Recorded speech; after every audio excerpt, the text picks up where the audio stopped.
하나님 말씀 묵독합니다. 사도행전 27장 9절에서 26절을 교독합니다. 여러 날이 걸려 금식하는 절기가 이미 지났으므로 항해하기가 위태한지라 바울이 그들을 권하여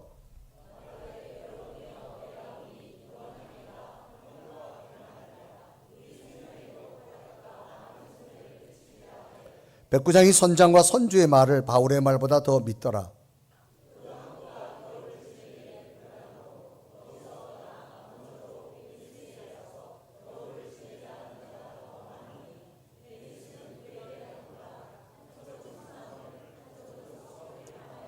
남풍이 순하게 불매 그들의 뜻을 이룬 줄 알고 닷을 감아 그레데 해변을 끼고 항해하더니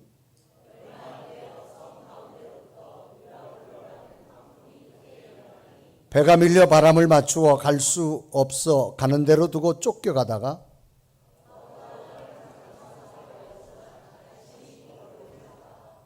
끌어올리고 줄을 가지고 선체를 둘러감고 스르디에 걸릴까 두려워하여 연장을 내리고 그냥 쫓겨가더니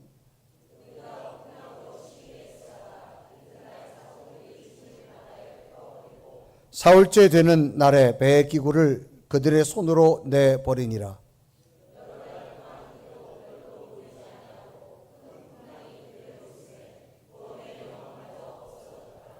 여러 사람이 오래 먹지 못하였음에 바울이 가운데 서서 말하되 여러분이여 내 말을 듣고 그레데에 떠나지 아니하여 이 타격과 손상을 면하였더라면 좋을 뻔하였느니라.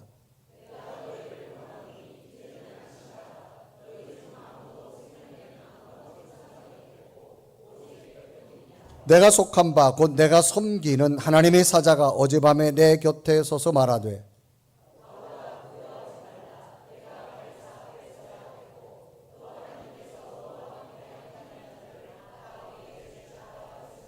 그러므로 여리움에 안심하라. 나는 내게 말씀하신 그대로 되리라고 하나님을 믿노라.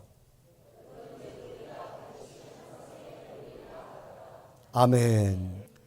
유대인들에게는 율법의 학자들 또 오래 선조부터 내려오는 구전과 해설을 집대성한 책으로 되어진 마치 제2의 경전과 같은 책인데 그것이 바로 탈무드라고 하는 책입니다. 이 책에는 유대인의 종교, 윤리, 생활 전반의 모든 규범이 들어져 있는 것이 탈무드라는 책입니다. 이 탈무드 이야기 중에 소경의 등불이라고 하는 글이 있습니다. 소경이 앞을 보지 못해서 길을 다니면서 특별한 사실은 그 사람은 밤이 되면 등불을 들고 다닙니다. 아니 앞도 안 보이는 소경이 왜 밤에 등불을 들고 다닐까? 이유는 자신이 잘 보기 위한 것이 아닙니다. 남들이 자신에게 부딪히지 않게 하기 위해서 등불을 들고 다닌다라고 하는 겁니다. 당시 등불은 손에다 들고 기름을 태워서 그것을 빛을 비춰야 되기 때문에 먼 곳을 비출 수 없습니다. 단지 자기 발걸음에 서너 걸음만 걸어갈 수 있는 길을 안내해 주는 겁니다. 하나님의 인도하심도 이와 같다라고 하는 겁니다. 우리들이 걸어가야 할 깜깜한 인생의 미래를 한 걸음 한 걸음 인도해 주신다라는 겁니다. 어두운 인생길에 다가올 환경이나 사람에 대해서 부딪히지 않도록 피할 길을 주시는 분이 하나님이라는 겁니다. 그래서 자신의 일생에서 삶과 죽음의 길을 굉장히 많이 넘나들었던 다윗 왕의 고백에서도 여실히 찾아봅니다. 하나님의 말씀은 내게 등불과 같았다. 그래서 시편 119편 105절은 다윗이 이렇게 고백합니다. 주의 말씀은 내 발의 등이요 내 길의 빛이니이다. 우리들의 삶 속에 무엇이 옳은지 어디로 가야 할지 혼란스러울 때가 많지만 하나님의 말씀은 우리의 삶의 방향을 제시해 주고 지혜와 위로와 소망을 주신다는 겁니다.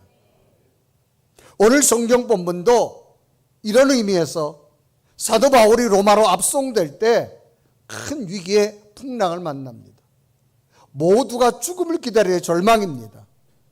이럴 때 바울은 하나님 안에서 새로운 삶의 방향을, 메시지를 전달하고 있는 이야기로 시작됩니다.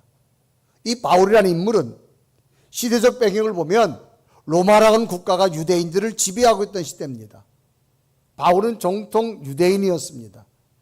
로마 시민권을 가진 자였고 많은 학문을 겸비한 자였습니다. 당시 로마가 유대인에게 허락한 종교는 정통 유대교와 또 로마 황제에 대한 숭배만 인정했습니다. 이러한 때 예수 그리스도를 인정하지 않았습니다. 그래서 사울은 정통 유대인으로서 기독교인을 잡아다가 처형하는데 앞장선 사람 중에 한 사람입니다.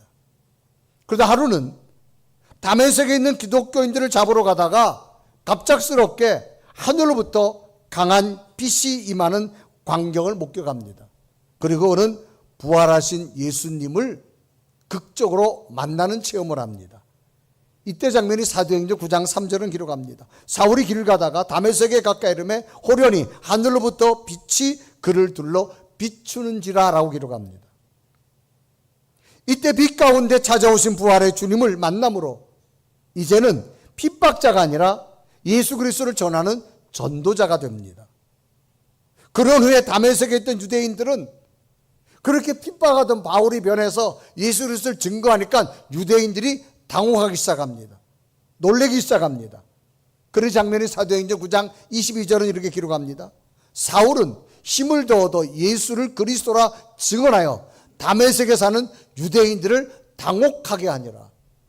분명히 바울이 예수 그리스도를 잡아다 옥에 가두는 자인데 오히려 전하는 자가 되고 나니까 유대인들이 놀라기 시작합니다. 그 후에 바울은 3차에 걸쳐서 전도 여행을 가면서 복음의 전도자의 삶을 살아갑니다. 결국 유대인들은 헬라인을 성전에 바울이 저들을 인도했다라고 하는 이유로, 데려갔다는 이유로 바울을 유대인들이 고소를 합니다. 그래서 로마에서 2년의 감옥을 보낸 다음에 로마법에 따라서 로마로 압송되어져서 재판을 받아야 될 상황입니다. 이때가 AD 59년경입니다. 이때 바울은 로마 황제 앞에서 복음을 전하는 사명으로 자기를 로마로 데려달라, 그런 마음을 가지고 왜? 황제에게 복음을 증거하러 자기는 가야 된다 하면서 로마 압송을 자처합니다. 당시 압송 책임자는 백부장 율리오라는 사람입니다. 이제 로마로 출발하면서 여러 번 항구를 지나서 미항이라는 항구까지 왔습니다. 미항까지 오는 동안 예전보다 여러 날이 걸렸고 풍랑이 심해졌기 때문에 계속해서 항해를 할 수가 없었습니다. 이때 이 지역을 선교하며 다녔던 바울은 바다를 잘 알기 때문에 지금은 위험하니 이 미항이라는 곳에 더 머물러 있어야 된다고, 그래서 책임자 백부장 율리오에게 제안을 합니다. 이 책임 맡은 백부장 율리오는 미항이라는 항구는 너무 작기 때문에 많은 사람들이 겨울을 나기 좀 불편하다, 그러니까 여기서 있지 말고 베닉스란 넓은 항구로 가자라고 말합니다. 그래서 그 말은 오히려 선장과 선주들의 이야기 말을 듣습니다. 그래서 사도행전 27장 11절은 기록합니다. 백부장이 선장과 선주의 말을 바울의 말보다 더 믿더라라고 기록합니다. 결국 선장과 선주는 지금 미항이라는 곳에 있다가 이제 출발합니다. 전화했는데 막 남풍이 불어요. 아주 그냥 배도 항해하기 좋게 바람이 불고 있습니다. 그런데 갑자기 이제 해변을 따라 이동하죠. 이때 장면이 사도행전 20장 13절에 기록합니다. 남풍이 순하게 불매 그들이 뜻을 이룬 줄 알고 닷을 감아 그레데 해변을 끼고 항해하더니 그랬습니다. 그런데 얼마 안 됐습니다. 갑자기 유라굴로라는 큰 폭풍을 맞이하고 맙니다. 그래서 사도행전 27장 14절에 기록합니다. 얼마 안 돼요. 섬 가운데로부터 유라굴로라는 광풍이 크게 일어나니라고 말합니다. 큰 광풍 앞에 결국은 배는 파도에 몰려 항해를 할 수가 없게 됩니다. 그래서 15절에 이루어가죠. 배가 밀려 바람을 맞추고 갈 수 없어 가는 대로 두고 쫓겨가다가 방향도 잃어버렸습니다. 목적지도 잃어버렸습니다. 안전도 다 잃어버리고 파도에 밀려서 배가 이제 파손되기 직전입니다. 무려 14일간 표류하는 가운데 이제는 살 수 있는 희망 자체가 없는 상황. 이때 장면이 사도행전 27장 20절에 기록합니다. 여러 날 동안 해도 별도 보이지 아니하고 큰 풍랑이 그대로 있음에 구원의 여망마저 없어졌더라. 이 말은 이제 살 수 있는 희망마저 없었다는 얘기입니다. 그래서 모두가 포기하고 있는 이때에 사도 바울이 외칩니다. 여러분 안심하시기를 바랍니다. 우리의 생명 하나도 잃어버리지 않고 다 구원받을 겁니다. 그래서 사도행전 21장 22절에 기록하죠. 내가 너희를 구원하노니 이제는 안심하라.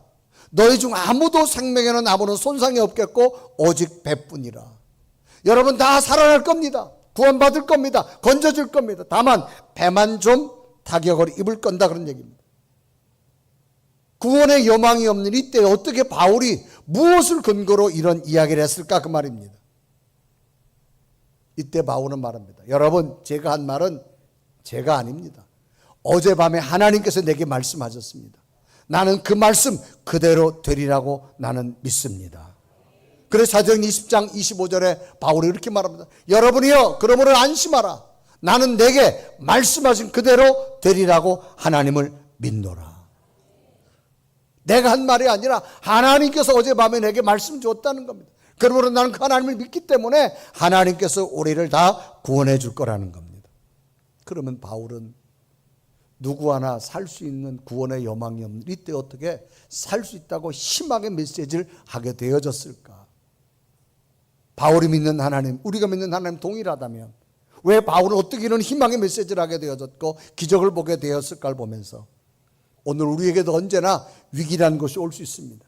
이 위기 때 우리는 어떻게 해야만 새로운 길을 찾을 수 있을까 보면서 바울에게 주었던 놀라운 희망이 오늘 예배하는 여러분에게도 임하기를 주님의 이름으로 축복합니다. 위기란 말은 위험한 고비와 시기를 위기라 그렇게 말합니다. 누구나 위기가 올 수 있습니다. 그럼 오늘 성경은 왜 위기가 왔을까라고 하는 겁니다. 첫째는요, 잘못된 선택입니다. 잘못되다는 얘기는 어떤 일이 실패하도록 그릇되어 가다를 잘못되다 그런 얘기입니다. 이때는 AD 59년경입니다. 여름에 백부장 율리오 책임하에 이제 배가 출항을 합니다. 죄수들을 싣고 이때는 따로 죄수들만 싣고 하는 배가 없기 때문에 일반 상인들과 일반 사람들이 함께 타고 죄수들을 호송해서 백부장이 이제 로마로 압송하는 겁니다. 이제 여러 날이 지나서 미양이라는 곳까지 왔습니다. 풍랑 때문에 좀 늦어졌습니다. 이제 조금 있으면은 겨울을 나야 됩니다.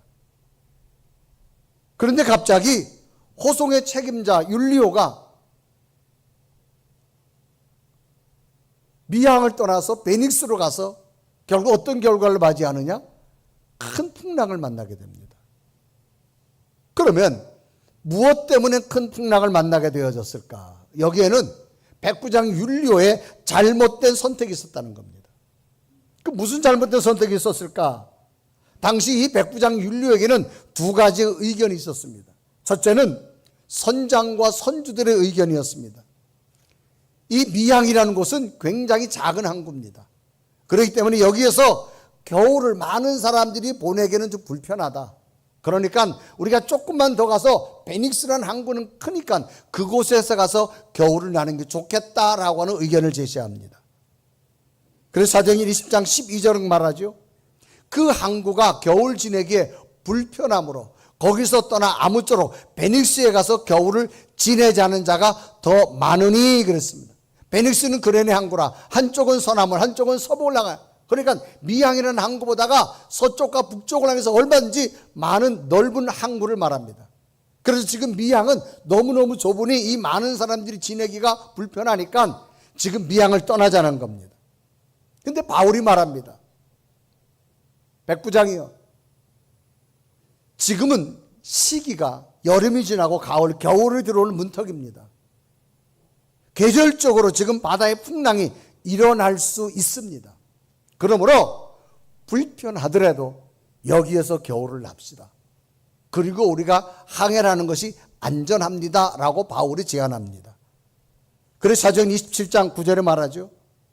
여러 날이 걸려 금식하는 절기가 이미 지났으므로 항해하기가 위태한지라 바울이 그들을 권하여, 이때 금식의 절기는 9월에서 10월을 말합니다. 그러니까 10월이 벌써 지난 거예요. 이때 당시 지중해는 11월에서부터 3월까지는 폭풍이 많습니다. 특히 1월까지는 굉장히 풍랑이 많습니다.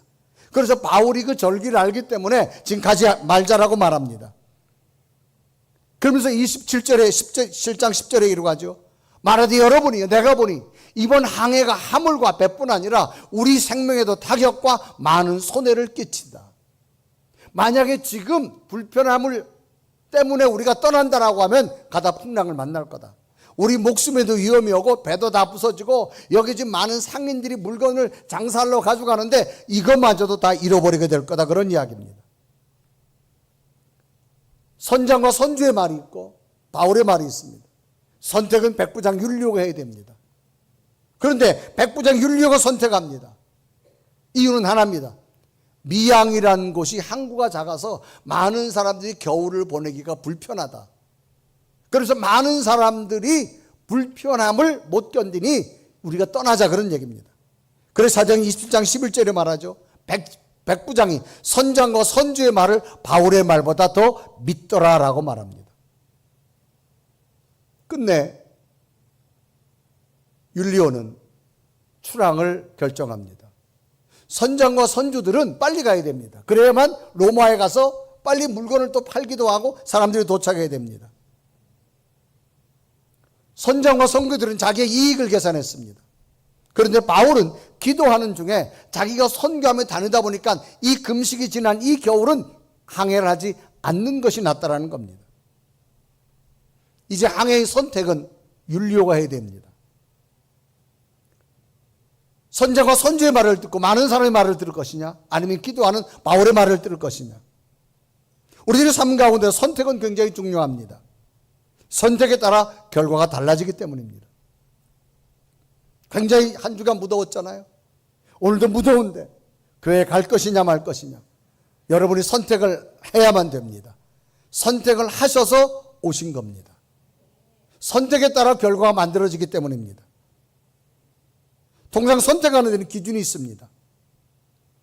오늘 성경의 기준은 미항이라는 항구는 작아서 많은 사람들이 지내기가 불편하다는 겁니다. 그래서 빨리 떠나자는 겁니다. 그래서 사도행 20장 12절에 이르고 하죠. 그 항구가 겨울을 지내기에 불편함으로 거기서 떠나 아무쪼록 베넥스에 가서 겨울을 지내자는 자가 더 많으니 그랬습니다. 미항이라는 항구는 작습니다. 그래서 베닉스는 그레데 항구로 서쪽과 동쪽으로 열려있는 항구입니다. 넓은 항구입니다. 불편하기 때문에 떠나자는 겁니다. 여러분, 불편이라는 말은 뭐예요? 어떤 것을 사용하거나 이용하는 것이 거북하고 힘든 것, 몸이나 마음이 편하지 않은 걸 우리는 불편하다, 괴롭다 그렇게 말합니다. 그럼 이들이 풍랑을 만하는 원인이 뭐냐? 많은 사람들이 생활하기에 편하지 않다는 겁니다. 불편하다는 겁니다. 작은 섬들로 되어있는 이 미항은 섬도 작고 항구도 작기 때문에 이 사람들이 겨울을 몇 달 동안 겨울을 지내기 너무 힘들다는 겁니다. 그러니까 빨리 조금만 더 가서 베닉스나 항구를 가면 동쪽과 서쪽 다 열려있는 그런 항구이기 때문에 불편하기 때문에 빨리 가야 된다는 겁니다. 그런데 그들 앞에는 유라굴로라는 큰 광풍이 있는 걸 이들은 예측을 못했습니다. 결국은 편한 거 찾다가 불편함을 못 견뎌서 떠나서 유라굴로라는 광풍 앞에 이제는 사람들이 사느냐 죽느냐의 길까지 온 겁니다. 사람은 누구나 편한 것을 찾는 것이 당연한 겁니다. 만약 당시 백부장 율리오가 조금 불편하더라도 기도하는 바울의 말을 선택했더라면 이처럼 죽음의 위협까지는 오지 않았을 겁니다. 이런 모습은 우리들의 삶 가운데서 얼마든지 선택해야 될 상황이 많이 있습니다. 우리들이 신앙생활의 목적은 뭘까요? 영적으로 하나님 앞에 구원받고, 왜? 인간은 육체만 있는 것이 아니라 우리 속에 영이 있습니다. 육체는 썩어서 죽지만 영은 하나님 나라 구원받고 이 땅을 살아가는 동안 내 힘이 아니라 인간의 한계를 뛰어넘는 하나님의 능력이 내게 임하기를 소망하는 그런 삶 때문에 우리는 신앙생활하는 겁니다. 그러면 신앙생활에 따라오는 게 반드시 있습니다. 그게 뭐냐? 불편함입니다. 신앙생활은 불편함을 극복해야 됩니다. 여러분 주일날 예배 오는 거 불편합니다. 이 더운데 걸어오시는 분도 조금만 걸어도 땀이 나는 이 계절에 한 주간 일하고 쉬어야 될 때 아침부터 와서 봉사하는 분들은 아침 일찍부터 오잖아요. 여러분 불편합니다. 분주합니다. 주일날 예배 드리는 거 불편합니다. 직분과 사명 감당하는 것 편하지 않습니다. 불편합니다. 기도하는 것 불편합니다. 하나님 성전에 와서 기도하는 것 편하지 않습니다. 봉사하는 것 편하지 않습니다. 그래도 우리들이 불편함을 선택하지 않는 것은 하나님의 인도함을 선택하기 때문입니다. 고대 그리스 철학자 중에 한 사람 아리스토텔레스가 명언을 남겼습니다. 인내는 쓰지만 그 열매는 달다. 여러분 농부가 땀 흘리고 거름 주고 김 매고 풀 뽑고 얼마나 힘든 줄 아세요? 그러나 마지막 그것이 있기 때문에 열매가 있는 거예요. 그 열매를 바라보는 순간 그동안 땀 흘리면 다 사라지는 거예요. 우리 인생도 마찬가지라는 겁니다. 신앙생활은 불편합니다. 불편함을 하나님의 은혜로 이기십시오. 그러면 하나님이 만들어주는 놀라운 기적 같은 일들을 보게 될 줄로 믿습니다. 제가 군대 생활을 최전방에서 했습니다. 21사단이라고 하는 최산악전선이죠. 처음에 춘천에서 집결해가지고 배를 타고 양구로 갑니다. 배 안에서 군기 무지 잡혔습니다. 그리고 양구에 도착하면 거기서 또 차를 타고 한 40분 방산면이라는 곳까지 갑니다. 거기 가서 이제 훈련을 21사단 훈련을 받고 부대 배치받은 곳이 포병 부대인데 저희들이 있는 부대는 민통선 안쪽입니다. 그러니까 민간인이 통제 금지 구역입니다. 거기 안에 부대가 있기 때문에 또 거기에서 저희들은 포병은 이렇게 부대가 뚝뚝 떨어져 있습니다. 저희 부대는 민통선에서 한 3km를 더 올라가야 됩니다. 이제 그곳에서 그러니까 민간인은 전혀 없습니다. 민간인은 하루에 딱 한 번 봅니다. 누구냐? 식당에 찌꺼기 남은 거 시리로 오는 짬밥통을 비워가는 경운기 타고 오는 아저씨 하나. 여성은 아예 없습니다. 모두가 남성들입니다. 그곳에서 부대 생활을 한 거예요. 그 다음 거기서 전방까지는 4km입니다. 그래서 전방에서 상황이 멀어지면 뒤에 있는 포병이 빨리 포를 쏴줘야 됩니다. 저기 밀려내리 올라오지 못하도록. 그런데 겨울은 굉장히 춥습니다. 정말 춥습니다. 군대 생활하면 정말 힘든 게 뭐냐? 경계근무, 보초 서는 겁니다. 주간에 작업도 하고 일도 다 하고 밤에 돌아가면서 1시간씩 근무를 서야 돼요. 50분 내지 1시간씩. 근데 겨울에 1시간은요 어마어마하게 깁니다. 아무리 뭐 옷을 껴입어도 밖에서 추위는 이것 견딜 수가 없습니다. 정말 힘듭니다. 그래서 제가 군대 생활하다가 제가 잠이 들기 전에 부대원들 취침 기도를 합니다. 하나님 오늘도 하간 평안하게 잘 지내게 돼서 감사합니다. 그리고 취침 기도를 딱 하고 이제 잠이 들면 제 근무 시간이 옵니다. 그럼 이제 불침번이 깨우죠.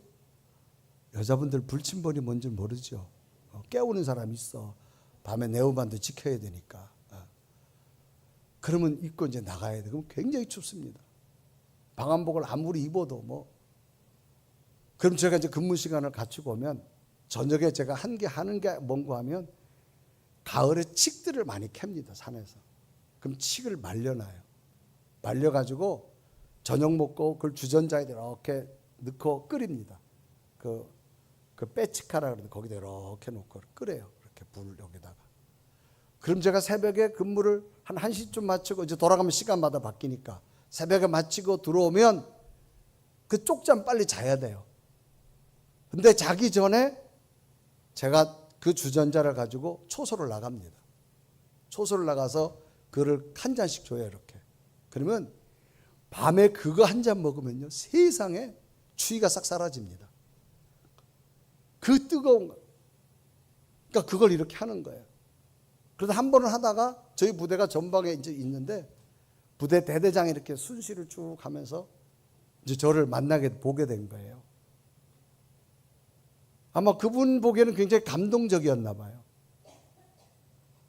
그래서 그분하고 그때 연결된 게 군생활 지금 제대한 지 지금 41년째가 됐는데 지금도 연락을 합니다.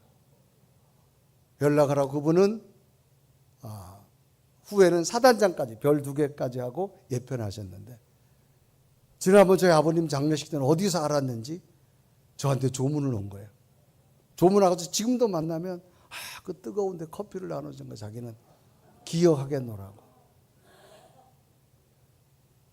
여러분, 남들 자야 될 시간에 30분 더 안 자는 거 무지 불편합니다. 그러나 그래도 취침 기도하는 사람이잖아요. 그래도 그들에게 뭔가를 좀 아름다운 향기를 보여주는 거 다른 거 없어요. 그거밖에는. 그러면 주일날 교회 가자 그러면 사람들이 와요. 그러니까 신앙생활은 여러분 불편합니다. 그러나 그 불편이 결코 헛되지 않은지를 기억하길 바랍니다. 불편함 때문에 잘못 선택한 거예요. 미양이라는 항구는 굉장히 작다라는 거예요. 그러니까 좀 넓은 베닉스로 가자는 거예요. 그 앞에 풍랑인지 누가 알았어요? 여러분, 직분 감당하는 거, 사명 감당하는 거, 예배 드리는 거 불편합니다. 그러나 하나님은 그것 때문에 피할 길을 줄 것이고 막을 길을 인도하실 것이고 하나님의 약속이 일어날 줄로 믿습니다. 왜 위기가 왔을까? 두 번째는요, 경고를 무시합니다. 이제 백부장 율리오의 선택에 따라서 항해가 출발됩니다. 그런데 바람이 성경에 순하게 불었다. 이 말은 뭐예요? 그렇지, 바울의 말보다 선장과 선주의 말들이 바람이 이렇게 좋은데 무슨 풍랑. 성경은 사도행 20장 13절에 기록하죠. 남풍이 순하게 불매 그들이 그 뜻을 이룬 줄 알고. 그러니까 출발했어요. 바울은 하지 마라 그랬는데 했는데 남풍이 싹 가는 쪽으로 바람이 그냥 불어주는 거예요. 이때는 거기가 범선이니까 자기의 뜻대로 된 줄 알았습니다. 조금 전에 바울이 뭐라 그럽니까? 가지 말라고 말합니다. 풍랑을 만날 거라고 말합니다. 그런데 이들이 가보니까 바람이 불어주는 거예요. 자기 뜻이 이룬 줄 알았습니다. 그래서 13절에 기록하죠. 남풍이 순하게 불매 그들이 뜻을 이룬 줄 알고 라고 말합니다. 자신들의 목적이, 자기들의 선택이 잘 됐다고 생각했습니다. 바울의 경고는 뭡니까? 가지 마세요. 지금 금식절기가 지나기 때문에 겨울에 이 지중해 연안이 폭풍이 심합니다. 바람이 심합니다. 그러므로 우리가 절대 가면 안 된다라고 바울은 경고했습니다. 그런데 떠나자마자 남 싹 불고 나니까 바람이 받쳐주니까 자기 뜻이 이루어진 줄 알았습니다. 그러나 성경은 뭐라 합니까? 얼마 안 됐습니다. 큰 폭풍을 만납니다. 그래서 14절에 이르가죠. 얼마 안 돼요. 섬 가운데로부터 유라굴로라는 광풍이 크게 일어나니. 그 광풍이 얼마나 컸던지 물건 가져갔던 상인들 돈 벌러 가져갔던 걸 바다에 다 던져야 되고 짐짝들 다 버려야 되고 소중한 것들 바다에 다 버려야 됩니다. 이제는 하나입니다. 죽느냐 사느냐의 갈림길입니다. 완전히 희망이 끊어진 상태. 이때 장면을 20절은 이렇게 기록하죠. 여러 날 동안 해도 별도 보이지 아니하고 큰 풍랑이 그대로 있음에 구원의 여망마저 없어졌더라. 그럼 왜 이렇게 됐느냐? 바울의 경고를 무시한 겁니다. 여러분, 경고라는 말이 뭐예요? 조심하라는 겁니다. 왜? 어떤 일이 다가올 거라고 가르쳐주고 있는 거예요. 간혹 뉴스에 보면 여름철에 이제 물놀이 사고들 가면 뉴스에 나오는 거 봅니다. 여러분, 유원지 같은데 물놀이 가는 데가 보면 경고판이 있어요. 여긴 수심 몇 메다니까 절대 들어가지 말라고. 왜? 들어가면 위험하다는 거예요. 물 속으로 유속이 빨라진다는 겁니다. 그런데 그거 무시하고 들어가다가 다 사고라고 하는 거예요. 여러분, 자동차 운전하시다 보면 초행길, 특히 시골길 가다 보면 급커브들이 많습니다. 거기 뭐 있잖아요. 꼭 천천히. 시속 줄이라고 말하잖아요. 그래도 그냥 가면 내비게이션이 뭐예요? 땡땡땡땡땡 막 그러잖아. 가지 말라고, 빨리 쓰라고. 그래도 가다 보면 어떻게 사고 나는 거잖아요. 여러분, 공사장 주변에 낙하물이 떨어지니까 조심하라고 경고판 붙어 있잖아요. 그럼 피해가면 되잖아요, 여러분. 여러분, 비행기 탑승하다 보면 기류가 있어서 막 여러분 요동칠 때 있어요. 뭐예요? 빨리 안전벨트 매라고 경고하잖아요. 위험하니까 움직이지 말고. 왜 경고할까요? 다가올 위험이 있음을 알려주는 겁니다. 여러분, 몸의 건강 사인 언제 알려주죠? 갑자기 몸이 으시리를 춥고 몸의 온도가 올라갑니다. 여러분, 자기 몸의 온도를 유지하는 게 얼마나 중요한지 몰라요.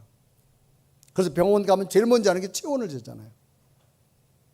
여러분, 자연 생태계도요, 제일 중요한 게 온도입니다. 그런데 여러분, 이 자연이 다 파괴되다 보니까 지구 온도가 자꾸 올라가죠. 이렇게 무더운 거예요, 여러분. 생태계가 지금 막 파괴되어 가고 있는 거예요. 그래서 성경은 끊임없이 우리에게 경고의 메시지를 줍니다. 그래서 성경 말씀을 함축한 게 뭐냐? 십계명입니다. 십계명은 하나님께서 경고합니다. 첫째, 나 외 다른 신을 내게 두지 말라. 두 번째, 너를 위해 새긴 우상을 만들지 말고 그들에게 절하지 말며 그들을 섬기지 말라. 또 너는 내 하나님 여호와 이름을 망령되게 부르지 말라. 안식일을 기억하며 거룩하게 지켜라. 내 부모를 공경하라. 살인하지 말라. 간음하지 말라. 도둑질하지 말라. 내 이웃에 대해 거짓 증거하지 말라. 내 이웃의 집을 탐내지 말라. 이 다 경고입니다. 경고. 결국 경고를 무시하면 어떻게 됩니까? 사고 당합니다. 우리는 하나님 주시는 경고의 메시지를 들어야만 됩니다. 그걸 무시하면 안 돼. 무시는 깔본다는 거예요. 여러분, 예배 가운데 여러분 말씀 듣다 기도하는 건데 하나님의 경고 들으십시오. 왜? 경고를 주는 이유는 뭐예요? 앞으로 위험이 있다는 거예요. 조심하라는 겁니다. 바울은 분명히 하나님의 뜻을 전달했습니다. 여러분, 가지 마십시오. 금식절이 끝나 이 겨울에는 큰 바람이 입니다. 그러므로 불편하더라도 여기서 기다립시다. 그런데 불편한 것 때문에 미항을 떠나서 넓은 베닉스로 가다가 얼마 되지 않은 큰 풍랑을 만났잖아요. 그래서 사도행 20장 10절에 말하죠. 말하되 여러분이요, 내가 보니 이번 항해가 화물과 배뿐 아니라 우리의 생명에도 타격과 많은 손해를 끼치리이다. 11절에 말합니다. 백부장이 선장과 선주의 말을 바울의 말보다 더 믿더라. 뭐 경고를 무시했어요. 선장과 선주는 계산하는 이익 돈 버는 사람들입니다. 계산만 하겠죠. 오늘 우리에게 무엇이 필요할까요? 하나님의 경고를 들을 수 있는 은혜가 있기를 바랍니다. 그런데 우리 주변에는 계산하는 사람들이 너무 많아요. 꼭 뭐 그렇게 기도해야 되느냐, 봉사해야 되느냐, 헌신해야 되느냐, 11조 생활해야 되느냐, 계산적으로 말하는 사람이 많습니다. 성경은 우리에게 말씀을 증거합니다. 다가올 미래 하나님의 약속을 꼭 기억하기를 바랍니다. 그럼 위기에서 바울은 이겼습니다. 바울은 희망을 선포합니다. 그럼 바울이 위기 속에 이겼던 능력은 뭘까요? 세 번째는 확신이 있는 믿음입니다. 여러분, 확신이라는 말은 굳게 믿는 거예요. 지금 모든 사람들이 죽음 앞에 떨고 있을 때 바울이 말하죠. 여러분, 안심하십시오. 어젯밤에 하나님께서 내게 말씀했습니다. 이 항해에서 배원은 손상이 왔다 할지라도, 짐은 잃어버린다 할지라도 여러분 목숨은 하나님이 건져줄 겁니다. 왜 수많은 사람 가운데 바울에게만 이 소리가 들려왔을까요? 바울은 하나님이 함께함을 믿었기 때문입니다. 그래서 사도행 20장 22절에 이루어가죠. 내가 너희를 권하노니 이제는 안심하라. 너희 중 아무도 생명에는 아무런 손상이 없겠고 오직 배뿐이라. 이제는 안심하라는 겁니다. 이렇게 할 수 있던 이유는 말합니다. 어젯밤에 하나님이 내게 말씀했다는 겁니다. 그래서 사도행 20장 출애굽 20장 23절에 말하죠. 내가 속한 바 곧 내가 섬기는 하나님의 사자가 어젯밤에 내 곁에 서서 말하되 25절에 말하죠. 그러므로 여러분이 안심하라. 나는 내게 말씀하신 그대로 되리라고 하나님을 믿노라. 결국 하나님께서 말씀하신 대로 배 안에 있는 276명 모두가 삽니다. 그래서 출애굽서 사도행전 20장 36, 30절에 말하죠. 그들이 다 안심하고 받아 먹으니 30절에 말합니다. 배 안에 있는 무리의 수는 전부 276명이었더라. 그리고 배가 한 섬에 도착해서 정말 다 구원받습니다. 그래서 44절에 말합니다. 그 남은 사람들은 널조각 혹은 배 물건을 의지하여 나가게 하니 마침내 사람들이 다 상륙하여 구조되니라. 결국 하나님의 인도하심은 바울에게 주었던 그 믿음이었어요. 여러분, 하나님의 음성을 들을 수 있는 여러분 되기 바랍니다. 모두가 다 어렵고 힘들다 할지라도 너 하나님의 음성을 듣는 자가 되십시오. 그리고 믿으십시오. 사랑하는 아무개야, 내가 너와 함께 할 거다. 내가 너를 책임질 거다. 내 미래를 함께 할 거다. 내 자녀들을 세울 거다. 이 음성을 좀 들으시길 바랍니다. 확신 있는 믿음을 가지십시오. 하나님이 여러분과 함께 할 줄로 믿습니다. 오늘도 우리는 예상치 못한 위기가 얼마나 많은지 몰라요. 다 세상의 논리로 말합니다. 그러나 하나님의 성전에서는 하나님의 메시지가 있습니다. 희망의 메시지, 여러분 가슴에 들었으면 좋겠어요. 하나님이 여러분과 함께 한다는 소리를 들으시기를 바랍니다. 우리의 때로는 잘못된 선택으로 하나님의 경고를 무시해서 위기 가운데 있지 마시고 다시금 하나님이 우리 주는 그 확실 있는 믿음을 붙들고 오늘 성경에 바울이 승리한 것처럼 여러분 삶에 이런 승리가 일어났으면 좋겠습니다. 오늘도 세미하게 들려준 주의 음성 속에 다시 승리할 수 있는 여러분 믿음 되기를 주님의 이름으로 축복합니다. 우리 한번 고백하며 찬양할까요? 하나님, 주님의 약속의 말씀 내게 임하게 하여 주옵소서. 우리 고백하며 찬양합니다. 주님 약속하신 말씀 위에서 영원토록 주를 찬송하리. 소리 높여 주께 영광 돌리며 약속 믿고 굳게 서리라.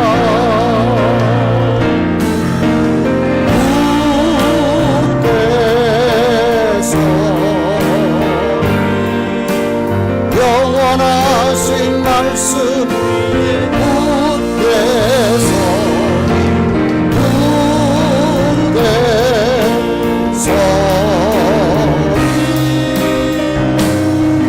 그 말씀 굳게 서리라. 여러분, 여기 컵이 있습니다. 컵 별로 무게가 별로 무겁지 않습니다. 들만합니다. 자유롭게 할 수 있어요. 그런데 이거요, 1시간, 2시간, 3시간 오래 들고 있잖아요. 팔이 아파요.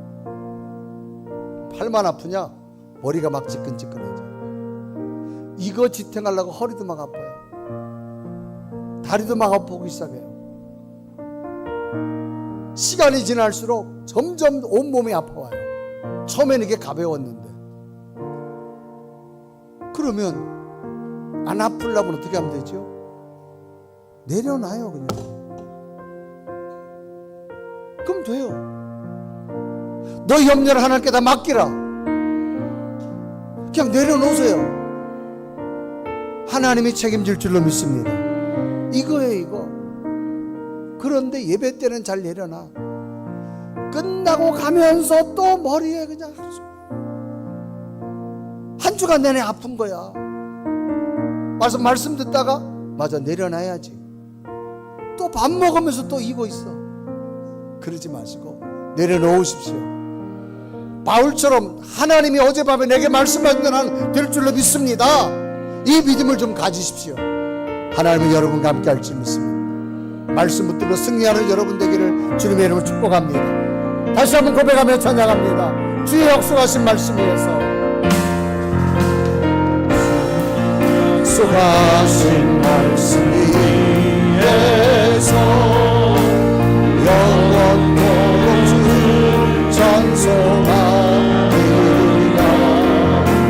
소리 높여 주께 영광 돌리며 약속 믿고 굳게 서리라.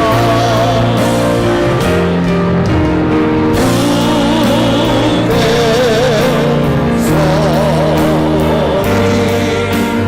서리